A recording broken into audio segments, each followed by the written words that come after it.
ሎሃና በትክክል የት እንደሄድሽ እኔ ማወቅ እችላለሁ? አዎ ትችላለህ። ግን ደግሞ የትም አልሄድኩም፣ እዚሁ ነበርኩ። እኔ ራሱ ከተነሳሁ ሎሃና ስንት ሰዓት ሆነ? ይሄን ሁላ ሰዓት ውጪ ምን ትሰሪያለሽ? ምንም አልኩህ እኮ አድናን፣ እያስጨነቀኝ ነው። ደግሞ እኮ እናንተ ለመነጋገር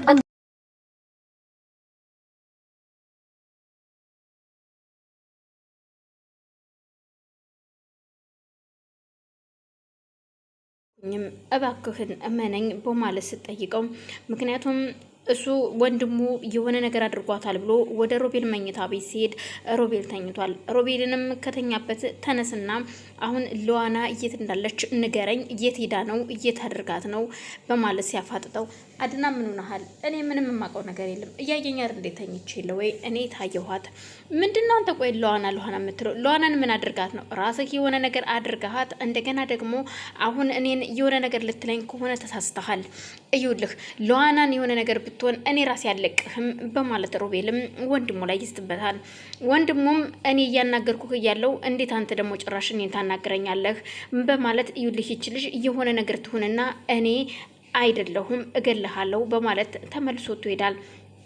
ሎሃና ክፍሏ የለችም። ለማንም ሳታናግር ነበር ውጭ ወጣ ሄደችው።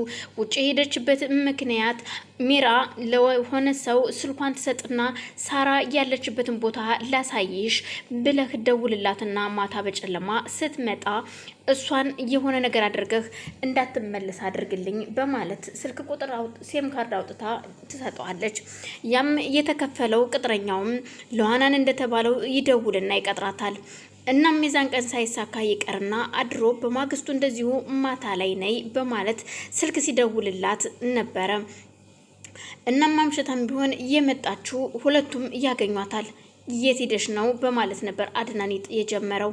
ይኸውልህ አድና እኔ የትም አልሄድኩኝም፣ እዚሁ አካባቢ ነበርኩኝ። ምንድን ነው እሱ? ምን ተፈጥሮ ነው በማለት ስጠይቅ ሮቤልም የት ነበርሽ? በጨለማ የት ነው ሄድሽው? ምንድን ነው እሱ?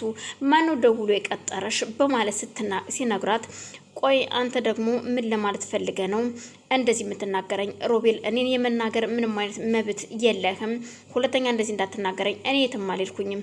ምናልባት የሆነ ነገር ጠንቋይ ምናምን ልትቀልቢ ነው ሄድሽው ወይስ ምንድን ነው? የሆነ ሟርት ምናምን ነገር አለ እንዴ በጨለማ? ታዲያ ምን ልታደርጊ ነው በዚህን ሰዓት ብቻሽን እየሄድሽው? የት ነበርሽ? በማለት መጥፎ ቃላቶችን ሲወረውር ሮቤል አድና እረፍ፣ እንደዚህ አትበል። ግን አሁንን የምጠይቅሽን ጥያቄ መልሽልኝ ሎሃና፣ የት ነበርሽ? የት ነው የሄድሽው? ሳትናገሪስ እንዴት ወጥተሽ ሄድሽ? ብሎ ይጠይቃታል። ለኔ ነው ወይስ ለኔ መናገር ፈቃደኛ አይደለሽም? ሲላት አድና እኔ ላንተ እነግርሃለሁ፣ ግን ደግሞ የትም አልሄድኩኝም፣ ይኸው ካጠገባችሁ ነኝ። እኔ እንደዚህ አይነት ሰው አይደለሁኝም፣ ግን ደግሞ ደብሮኝ ስለነበር ዞር ዞር ብዬ ነው የመጣሁት በማለት ትመልስለታለች።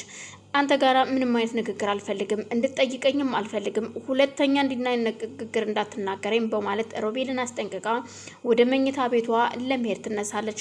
ቆይ ገና እኮ አልጨረስኩም፣ ወዴት ነው የምትሄጁ? በማለት አድና ሲጠይቃት እባክህን ወደ ክፍል ልሂድ፣ ምክንያቱም ረጅም መንገድ በእግሬ ተጉዣለሁኝ፣ ስለዚህ ረፍት ማድረግ አለብኝ በማለት ተነስታ ወደ ክፍሏ ትሄዳለች። አድናም ተከትሏት ሄዶ የት እንደነበረች ድጋሚ ሲጠይቃት ሌላ ጊዜ እንደምትነግረው ትመልስለታለች። እሱም ተመልሶ ወደ ክፍሉ ነበር የሄደው። እናም ከደቂቃዎች በኋላ ሮቤል ሚራን ለመጠየቅ ምን የሆነ ነገር አድርጋት ነው እንጂ የእውነት ለመናገር እች ልጅ ያለ ምክንያት እዚህ ቤት አልወጣችም፣ የሆነ ነገር አድርጋታለች በማለት ወደ ኪችን ይሄዳል። ኪችን ሲሄድ በአጋጣሚ ሚራ ኪችን ስለነበረች እኔ እምልሽ ሚራ ምንድነው ያደረግሽው? ሎሃናን ምን አድርገሻል ነው እዚህ ቤት በጨለማ እንድትወጣ ያደረግሽው? በማለት ነበር ጥያቄውን የጀመረው። አንተ ያማሃል፣ እኔ ምን አገባኝ ስለ ሎሃና?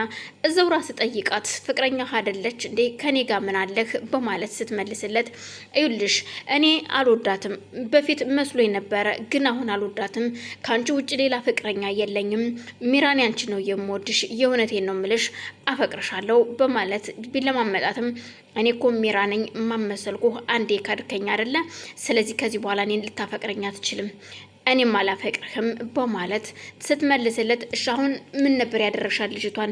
ምክንያቱም በጨለማ የት ነበር የሄደችው? የሆነ ነገር አድርገሻታል፣ ግን ይሁንልሽ ነግሬሻለሁ፣ የሆነ ነገር ከሆነች ልጅ አልለቅሽም፣ ሚራ እገልሻለሁ በማለት ብዙ ባትናገር መልካም ነው። ይልቁንስ በዚህ ጉረሮክ ላይ እንካ ውሃ ጠጣበት ስትል ውሃ ትሰጠውና ትታወታ ትሄዳለች። ሮቤልም እጅ ተናዶ ስለነበር ሜራማ የሆነ ያሰበችው ነገር አለ። ይሄ ንግግሯ የሆነ ነገር ስታስብ ነው። በደንብ አውቃለሁ። ስለዚህ ለውሃና የሆነ ነገር እንድትሆን አስባለች ማለት ነው። ስለዚህ እሷ እጅ አለበት።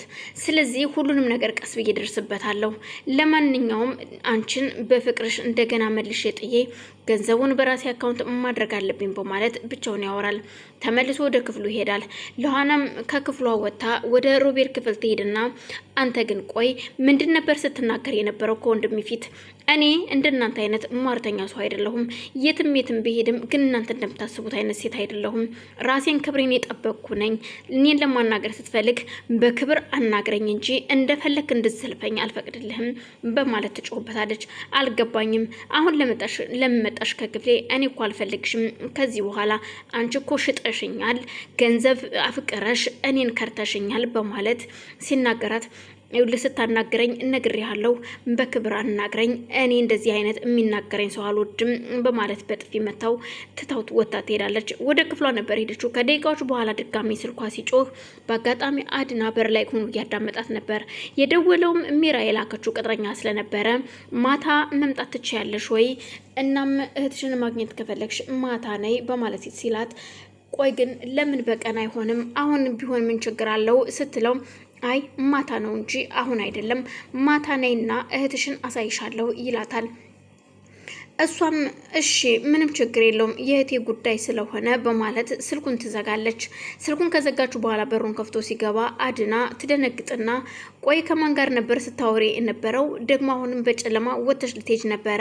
እኔንም እየዋሸሽኝ ነው ለካስ ሌላ ሰው ጋር ሌላ ወንድ ጋር ጀምረሻል በማለት አድና ሲናገራት፣ አድና ባክህን ብዙ ባትናገር ጥሩ ነው። እኔ አልዋሸውህም፣ ግን ደግሞ እንድነግርህ ከፈለክ ጊዜ ስጠኝ ልንገርህ። እናም ወይስ እንደዚህ እየተናገርክ እንዴት ነው የምናገረው? አፍሴን ከፈት ጭንቅላት ይታያል። እባክህን አፍህን ባትከፍት መልካም ነው በማለት ስትናገረው፣ ጭራሽ ለኔ ምክር እየሰጠሽኝ ነው ወይ ሲላት፣ እዩልህ እኔ ይሄንን ሰው አላውቀውም፣ ግን ዝም ብሎ ይደውሎልኝ ሳራ እህትሽን ማግኘት ከፈለግሽ ነይ ያለኝ። ለዛ ነበር ትናንት የሚሄድኩት፣ አሁንም የምሄደው ወደዛ